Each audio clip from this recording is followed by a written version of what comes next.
뜻밖의 휴일이 있었습니다. 네, 맞습니다. 수요일 날 선거가 있어서 휴일이 주어졌습니다. 이번 선거는 너무나 유쾌한 선거였습니다. 네, 제가 지지하는 정당이 휩쓸었기 때문이 아닙니다. 궁금하시죠?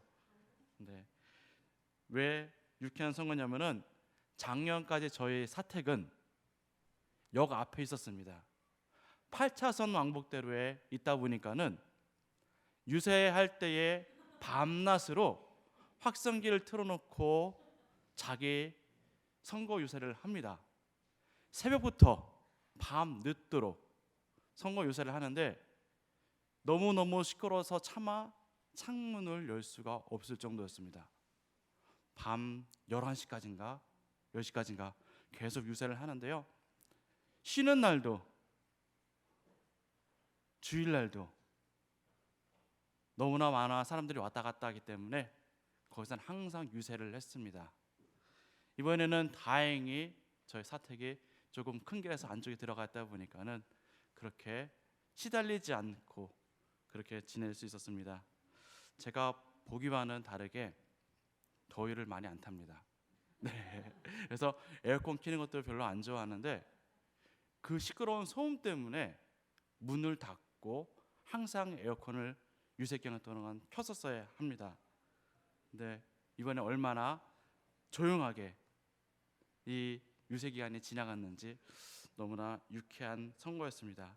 사람들이 자기의 공약을 자기를 나타내기 위해서 큰 소리로 유세를 합니다. 나를 찍어달라고 사람들은 부탁을 하고 합니다. 왜 그럴까요? 내가 당선이 되기 위해서는 사람들에게 나를 알려야 합니다. 나를 알리지 않고서는 사람들이 저 사람이 누군가 하고 알 수 없기 때문에 나를 알려야만 그 표를 얻을 수가 있습니다. 나를 알리기 위해서는 나의 장점을 부각시켜야 합니다. 무슨 수를 써서라도 나를 알리고 내가 상대방보다 뛰어나다는 것을 알려야 합니다. 내가 유세하지 않고 가만히 앉아서 나에게 표가 나오길 바라는 것은 있을 수 없는 일입니다. 나를 나타내지 않으면은 아무도 나를 알아주지 않기 때문입니다. 선거 때마다 항상 이렇게 조그마한 명함 같은 것을 받을 때마다 자기 이력에 관해서 너무너무나 깨알 같은 글씨로 많이 써져 있는 것들 봅니다. 보면은 어디 초등학교부터 중학교까지 작은 거 하나 내가 했던 모든 것에서 나를 알리기 위해서 사람들은 그렇게 힘을 쓰고 있습니다. 그래야 내가 당선이 되기 때문입니다. 요즘 시대는 자기 PR 시대라고 합니다. 물론 이렇게 선거를 치르는 사람뿐만이 아니라 우리 일반 사람들도 자기를 알리고 자기를 나타내 보이고 있습니다. 점점 시대가 경쟁 사회다 보니까는 나를 알리지 않고서는 내가 살아남을 수 없습니다. 우리 성도님들 아마 스펙이란 말을 들어보셨을 겁니다. 들어보셨죠? 네. 스펙이란 말은 원래 스페시피케이션이라는 용어에서 유래된 건데요. 어떤 제품의 사양을 나타내기 위한 단어입니다.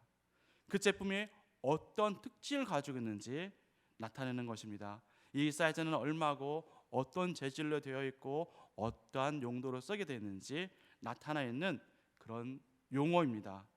하지만은 우리는 이 스펙이란 말을 지금 다르게 사용하고 있습니다. 사전에 신어, 새로운 언어라고 해가지고 직장을 구하는 사람들 사이에서 학력, 학점, 토익, 점수 따위를 합한 것을 이루는 말이라고 나타나 있습니다. 자기 자신을 나타내기 위해서 나는 영어를 얼마나 했고 내가 했던 이력들, 내가 했던 모든 것들을 나타내기 위해서 우리는 스펙이라는 용어를 사용하고 있습니다. 나 자신을 제품화처럼 나는 이런 사람입니다. 이런 사람입니다. 이런 것을 가지고 있습니다. 이런 것을 공부했습니다. 할 줄 압니다. 라고 해서 우리는 이렇게 스펙을 쌓고 나타내기도 합니다. 어린이 사갈 때 볼 때도 아이들부터 어렸을 때부터 콩쿨 대회를 나가고 공모전을 나가고 해외에 나가서 영어도 배우고 너무나 많은 것들을 합니다.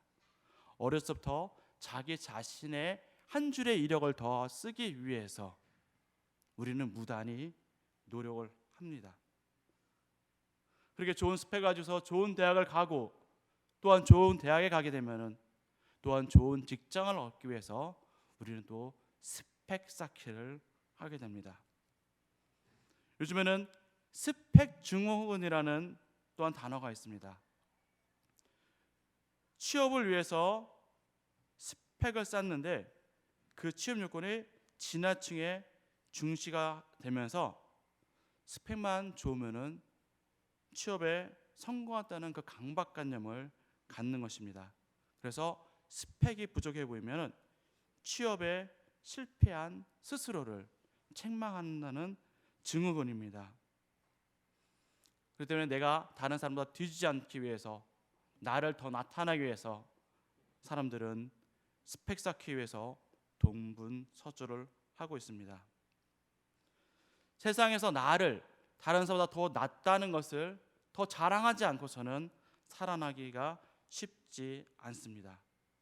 사람들은 계속해서 나를 자랑하게 됩니다. 폼생폼사라는 말이 있습니다. 폼에 살고 폼에 죽는다는 뜻입니다. 예전에 제가 동대문에서 이제 사무실에서 아르바이트를 할 때였는데 어떤 젊은 사람들이 되게 비싸 보이는 외제차를 타고 다니는 것을 보았습니다. 아니, 시장에서 얼마나 돈을 많이 벌길래 저렇게 젊은 나이에 외제차를 타고 다닐까 하고 궁금했습니다. 그러다 얼마 안 돼서 그 사실을 알게 되었습니다. 그 사람들은 자기 수입의 80% 90%나 되는 돈을 차에 투자하고 차를 가지고 다닙니다. 그렇다고 월급이 아주 많은 것도 아닙니다. 그럼에도 불구하고 자신을 나타내기 위해서 좋은 외제차를 타는 데에 그렇게 많은 돈을 들이고 다닙니다.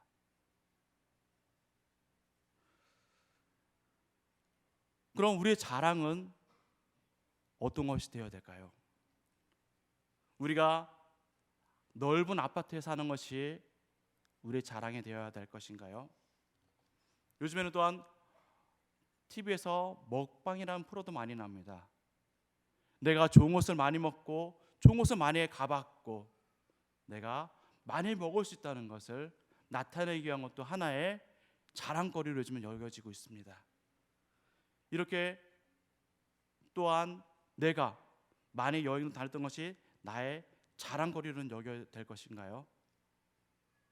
어떤 분들은 시계를 또한 좋아합니다. 정말 고가의 시계를 수집하고 모으신 분도 있습니다. 정말 그런 것이 우리의 자랑거리로 여기며 살아가야 될 것인가요? 여성분들은 명품 백 또는 명품 옷을 또한 좋아하실 겁니다. 그것을 또 취미로 모으시거나 또 재테크하시는 분도 들었습니다. 과연 그것이 우리의 자랑거리인가요? 이 모든 것들은 유한한 것입니다. 이 세상에서만 우리가 사용하고 놓고 다시 가야 할 것들입니다. 우리의 자랑은 이런 유한한 것들에 대해서 자랑할 것이 아니라 무한한 것, 썩어 없어지지 않는 우리 진정한 자랑거리에 대해서 우리는 자랑을 해야 할 것입니다. 오늘 사도 바울은 자기 자랑을 합니다. 사도 바울은 많은 거짓 사도들에 대해서 속고 있는 고린도 교인들에게 자기 자랑합니다. 거짓 사도들이 고린도 교인들에게 자랑하는 것을 듣고 나서 고린도 교인들이 자기의 말을 듣지 않고 그 거짓 사도들의 다른 말에 따라가는 삶을 보고서 너무나 가슴 아파하며 정말 바울이 내가 하나님의 사도인 것과 하나님의 말씀을 증거하는 것에 대해서 자랑을 하게 됩니다. 그 거짓 사도들보다도 본인이 참된 사도임을 자랑합니다. 그들이 육신의 자랑을 한 것처럼 오늘 사도 바울도 자기 자신을 자랑합니다. 그들이 히브리인이냐? 나도 히브리인이다. 그들이 이스라엘 사람이냐? 나도 이스라엘 사람이다. 그들이 아브라함의 자손이냐? 나도 마찬가지다. 그들이 그리스도의 일꾼이냐? 이런 정신없는 사람같이 보겠지만은 나도 그리스도의 일꾼이다 라고 바울은 자랑합니다. 이제부터 정말 중요한 자랑이 나옵니다. 내가 정말 그리스도의 일꾼임을 증명하겠다고 합니다.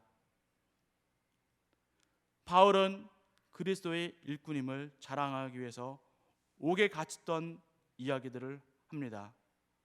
복음을 전하다가 매도 수없이 맞았습니다. 그것도 유대인들에게는 40에서 감한매를 5번이나 맞았습니다. 몽둥이로 맞은 것은 3번이고 돌로 맞은 것은 1번이고 파선하여서 일주일 동안 바다에서 지냈던 적도 있습니다. 그뿐인가요?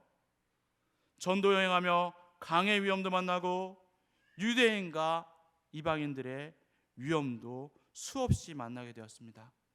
잠도 자지 못하는 것도 여러 번이고 목마른 것도 굶기도 하고 헐벗은 것도 있고 추움도 있었습니다. 이것이 사도 바울의 자랑입니다. 그렇다면 우리의 자랑은 무엇이 되어야 하겠습니까? 바로 나도 그리스도를 위해서 어려움 당하는 것이 자랑해야 할 것입니다. 이 세상에 썩어질 것이 내 자랑거리가 되어서는 안 됩니다. 썩어 없어질 것들, 거짓들은 화려합니다. 거짓은 진짜와 같이 보이기 위해서 정말 더 진짜처럼 만들기 위해서 화려하게 꾸밉니다. 이단들도 정말 거짓 진리처럼 보이기 위해서 더 화려하게 꾸밉니다. 사기꾼들도 다른 사람들을 속이기 위해서 그들의 말은 너무나 화려합니다. 그러나 그곳에서는 어려움이 없고 헌신이 없습니다. 자신들의 입속만 있을 뿐입니다. 자신들의 입지를 굳히기 위해서 자기 자신을 자랑하고 상대방을 깎아내리고 비방합니다. 이득을 얻기 위해서는 어떠한 일이든지 하지만은 손해보는 일은 절대 하지 않습니다. 하지만 복음에는 헌신이 있고 어려움이 있습니다. 이 복음에 대해서 자기를 희생하는 사람이 되어야 할 것입니다. 십자가가 내 자랑이어야 합니다. 우리 성도님들 요즘에 복음으로 인해서 예수 그리스도로 인해서 어려움을 당해 보신 적 있으신가요?